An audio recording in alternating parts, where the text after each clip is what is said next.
ॐ नमो भगवते बाणवानलभैरवाय नमः।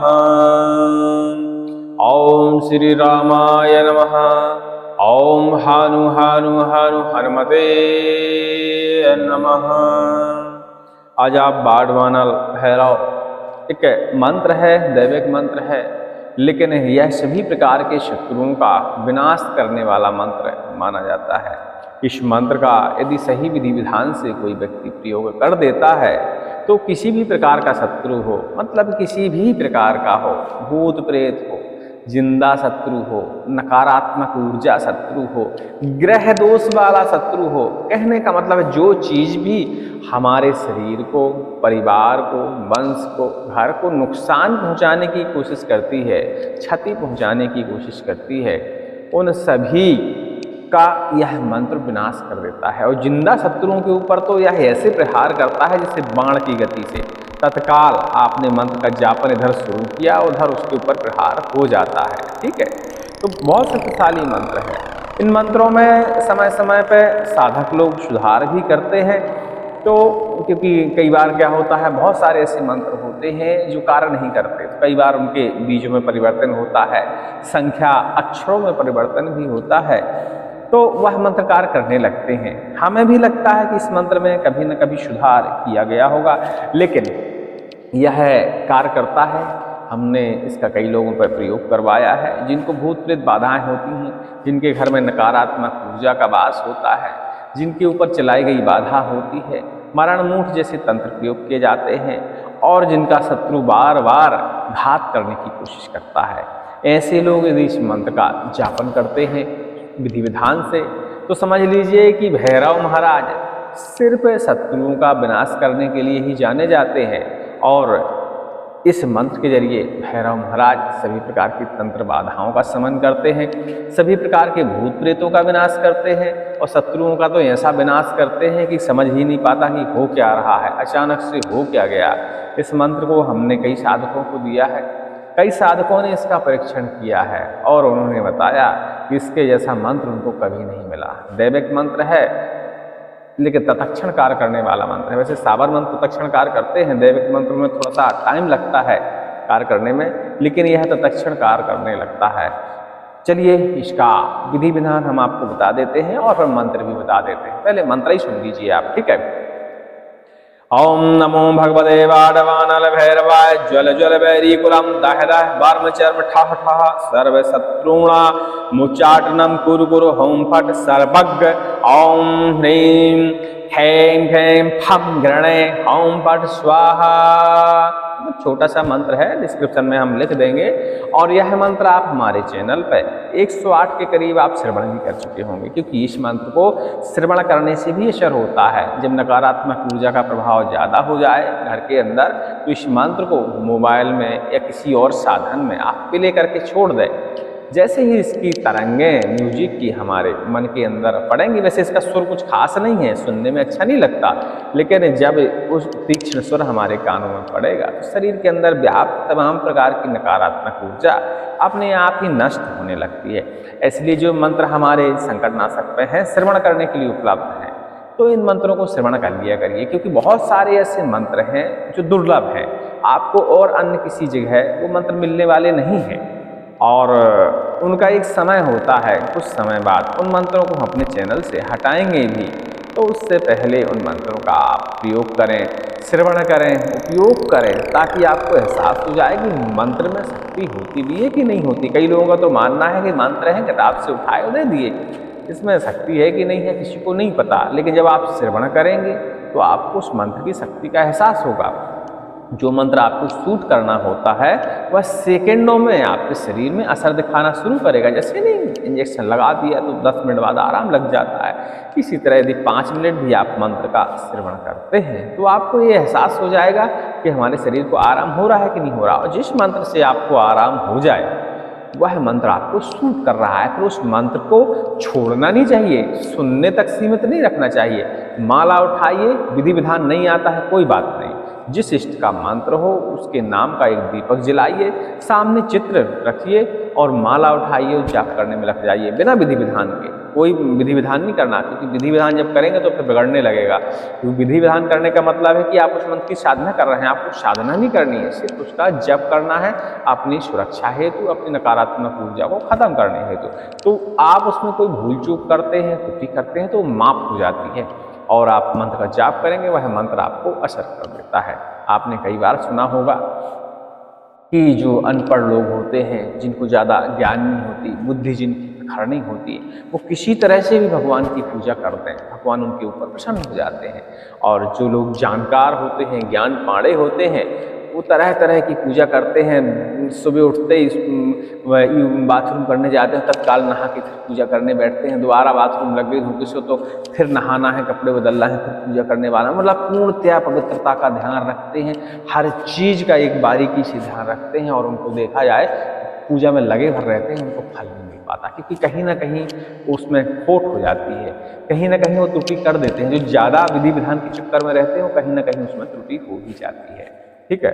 और जब ज़्यादा हम विधि विधान का ध्यान रखेंगे तो हमारा दिमाग भी भटक जाता है कि ये कहीं चूक तो नहीं गया, ये कहीं चूक नहीं गया, तो उस समय हमारी दिमाग की एकाग्रता भंग हो जाती है और जिस इष्ट का हम मंत्र तंत्र पूजा पाठ करते हैं उसकी छवि हमारे दिमाग से निकल जाती है। और मंत्र का सीधा सीधा उद्देश्य है, विधि विधान नहीं आता है नहीं आने दो।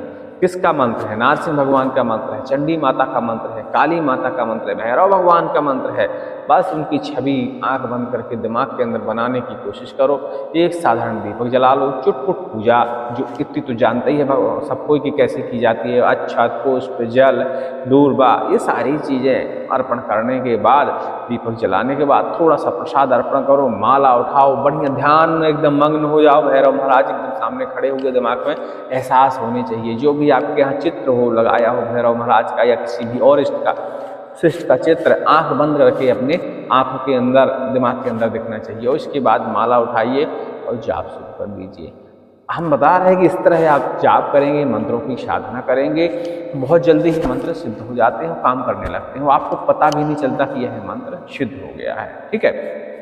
चलिए ये तो अलग विषय वाली बात हो गई, लेकिन ये बताना भी जरूरी था क्योंकि कई लोग अभी नवरात्रों में साधना किए होंगे, जाप किए होंगे, और कई लोगों का ये होगा कि बकवास था मंत्र, उसने तो काम ही नहीं किया, कुछ असर ही नहीं दिखाया। असर इसीलिए मंत्र नहीं दिखाते, मंत्र तभी असर दिखाते हैं जब मन एकाग्र कर आप उस इष्ट की चित्र अपने दिमाग में बनाएं और फिर माला जप करें। कानों में इधर उधर की कोई आवाज़ न सुनाई दो, मतलब सारी चीज़ें बिल्कुल एकाग्र चित्त, दिमाग बिल्कुल उसी बिंदु पे लगे जहाँ भगवान के चित्र है, ठीक है।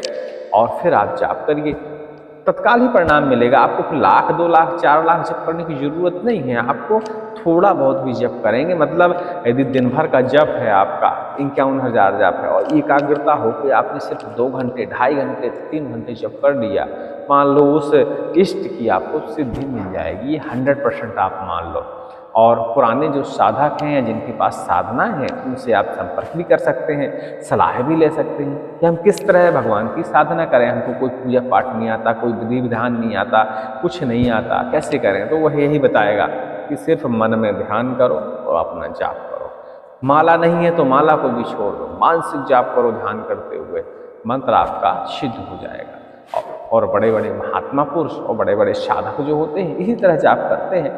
माला ये कि गिनती करने का एक विधान है कि उसमें हमें काउंटिंग पूरी हो जाती है, बस पता लग जाता है कि हमने 108 बार पढ़ लिया, 11 माला हो गई, मतलब हमने 1100 मंत्र का जप कर लिया। वो ये काउंटिंग होती है और उसका ज़्यादा कार्य नहीं है, लेकिन माला का विधान है। कुछ मंत्रों में माला का विधान है कि बिना माला के उन मंत्रों को जप नहीं करना चाहिए, लेकिन यदि आप मानसिक जप कर सकते हैं मंत्रों का तो बहुत अच्छी बात है। जितना आप मानसिक जप करेंगे उस मंत्र की ऊर्जा उतनी ही आपके शरीर में प्रवेश करेगी और आपका शरीर निरोगी होगा, नकारात्मक ऊर्जा का प्रवाह हटेगा। चलिए अब विषय ये दूसरा हो गया। इसके बाद अब चलते हैं हम अपने बाढ़ बानल भैरव महाराज की तरफ, उनका मंत्र हम कैसे जप करें। तो हमने बताया पूरब दिशा की ओर मुँह करके बैठिए, 4 मुख का दीपक जलाइए, वस्त्र हो सके तो काले धारण करिए, भगवान को भी काले वस्त्र धारण कराइए। इसके अलावा फिर जमीन में जो आसन है उसका भी काला देखिए कि कोई कपड़ा मिल जाए, काला वस्त्र मतलब आसन हो आपका। इसके अलावा धूप दीप जब जलाकर भगवान का ध्यान करते हुए चित्र लगाकर अक्षत पुष्प जल सारी चीज़ें अर्पण करने के बाद प्रसाद अर्पण करिए, उसके बाद दिव्य दक्षिणा 1 आध रुपये का सिक्का उनके ऊपर अर्पण करिए। इतनी पूजा विधि विधान सब कोई जानता है, घर में डेली करता है सुबह सुबह स्नान करके। वही पूजा आपको कर लेनी है और उसके बाद मंत्र का जाप करना है। कितना जाप करना चाहिए? वैसे तो शास्त्र में लिखा गया है कि इस मंत्र का आपको 21 माला जाप करना चाहिए, अपने किसी भी प्रकार के शत्रु का ध्यान रखते हुए। तो शत्रु कई प्रकार के हो सकते हैं, जैसे भूत प्रेत हो गए, जिंदा शत्रु हो गए, तमाम प्रकार के शत्रु हैं। तो इन सबका आप ध्यान करिए कि भगवान इनसे हमें छुटकारा मिल जाए, जो हमारी उपतंत्र विद्याएँ हैं उनसे छुटकारा मिल जाए। और उसके बाद आप मंत्र का जाप कर लीजिए। आप जब मंत्र का जाप करना शुरू करेंगे तो आपको तत्काल ही उसके परिणाम मिलेंगे। हो सकता है आपकी जाप संपूर्ण भी ना हो पाए, आपको उसके परिणाम देखने को मिल जाए। तो इस तरह ऐसे मंत्रों का आपको जाप करना चाहिए। चलिए, उम्मीद करते हैं सारी बातें आप समझ गए होंगे। हाँ, लेकिन जो भी जाप करें उसका दशांश आप हवन जरूर कर दिया करें। कोई खास विधि नहीं होती दैविक मंत्रों में, साधारण विधि होती है। यदि आप पंचोपचार जानते हैं तो पंचोपचार से पूजा कर लीजिए, नहीं जानते हैं तो साधारण जो भी पूजा आपको आती है उस हिसाब से आप पूजा कर लीजिए। जो भी आप जप करें, जैसे 21 माला आपने जप किया तो उसका 10% निकाल दीजिए और 10% उसका हवन कर दीजिए साधारण हवन सामग्री से। लेकिन भैरव महाराज के जब सावर मंत्र आप जपा करें तो खप्पर का हवन उपयोग किया करें। जब दैविक मंत्र जपें तो उस समय आप वेदी का प्रयोग कर सकते हैं। और बाजार में बनी बनाई वेदी मिलती है छोटी छोटी, उनमें ही आप उनका हवन कर सकते हैं, अपने घर में भी बना सकते हैं। इतने में ही यह मंत्र कार्य करने लगता है। लेकिन इसके जो परिणाम देखे जाते हैं 12 घंटे से लेके 72 घंटा और कई बार 11 दिन तक लग जाते हैं इसके परिणाम में। लेकिन जब आपको एक ही दिन करना होता है। अब बात आती है जब कब करना चाहिए। तो ग्रहण काल तो देखिए निकल गया, नवरात्रों में आप इसका जप कर सकते थे। किसी भी बुधवार के दिन भी आप इस मंत्र का जप कर सकते हैं। इसके अलावा अमावस्या की रात में जप कर सकते हैं, पूर्णिमा की रात में जप कर सकते हैं और दीपावली की रात में भी जप करते हैं तो अति उत्तम बात। लेकिन दीपावली से लेके एकादशी जो 11 दिन होते हैं उनमें किसी भी दिन इस मंत्र का आप जापन कर सकते हैं। यह मंत्र कार्य कर जाएगा। दैविक मंत्र है लेकिन ये तंत्र की तरह प्रयोग करता है, ठीक है, तंत्र की तरह फल देता है, कहने का मतलब हमारा। चलिए, सभी को जय श्री राम, जय हनुमान जी महाराज की, जय भैरव बाबा की। मंत्र एक बार और सुनेंगे ताकि कंफ्यूजन ना हो, मंत्र डिस्क्रिप्शन में लिख देंगे। ओम नमो भगवते बाणवनल भैरवाय ज्वल ज्वल वैरी कुलम दह दह वर्म चर्म ठा ठा सर्व शत्रुणाम उच्चाटनम कुरु कुरु होम फट सर्वज्ञ। ओम ह्रीं क्लीं क्लीं फम घणे होम फट स्वाहा। ओम श्री रामाय नमः। ओम हनु हनु हनु हनुमते नमः।